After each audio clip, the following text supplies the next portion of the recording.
দীর্ঘ প্রতীক্ষার পর অবশেষে খুলে দেওয়া হলো শরীয়তপুরের কোটাপাড়া সেতু।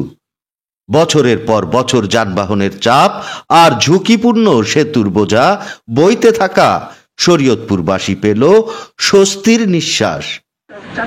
সরকার ২০২০ সালে ১,৬৮২ কোটি টাকার প্রকল্পে শরীয়তপুর থেকে পদ্মা সেতুর সংযোগ সড়কের কাজ শুরু করলেও ভূমি জটিলতা আর করোনার ধাক্কায় থেমে যায় গতি।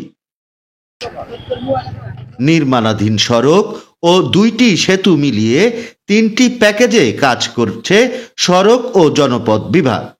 কোটাপাড়া সেতু খুলে দেওয়ায় যানজট কমেছে, ঝুঁকি কমেছে, এই বলে খুশি চালক ও স্থানীয়রা। দীর্ঘদিনের একটা আশা ছিল, আশা আকাঙ্ক্ষা। তো এখন ওই সেতু রইল ঝুঁকিপূর্ণ, মানুষ এতদিন ধরতে গেলে যানটা হাতে নিয়েই পারাপার হয়েছে। এখন এই নতুন সেতুটা হওয়ার শরীয়তপুরবাসীর জন্য ভালোই হয়েছে। ব্রিজটা খুলে দেওয়াতে জনগণের খুবই উপকার হয়েছে। মানে এতদিন ভোগান্তি আছে, কিন্তু ব্রিজে কেমন রাস্তাই নাই। ব্রিজটা যেমন হয়েছে, রাস্তাঘাট যেমন হইতো, একটা আমার শরীয়তপুর মানুষজন একটা পুরা খুশি হয়ে যেত। থামাই রেখা এই সাইডের গাড়ি যাইতো, তার এই সাইডের গাড়ি ছাড়তো, আবার এই সাইডের গাড়ি যাইতো, এই সাইডের গাড়ি আটকায় রাখতো। এরকম ভাবে আমি তো আল্লাহর রহমতে ভালো আছি। স্থানীয়দের কথায় উঠে আসে, এই সেতু ছিল তাদের দীর্ঘদিনের স্বপ্ন, আজ তা বাস্তব। তবু অপেক্ষা এখন পূর্ণাঙ্গ সড়কের।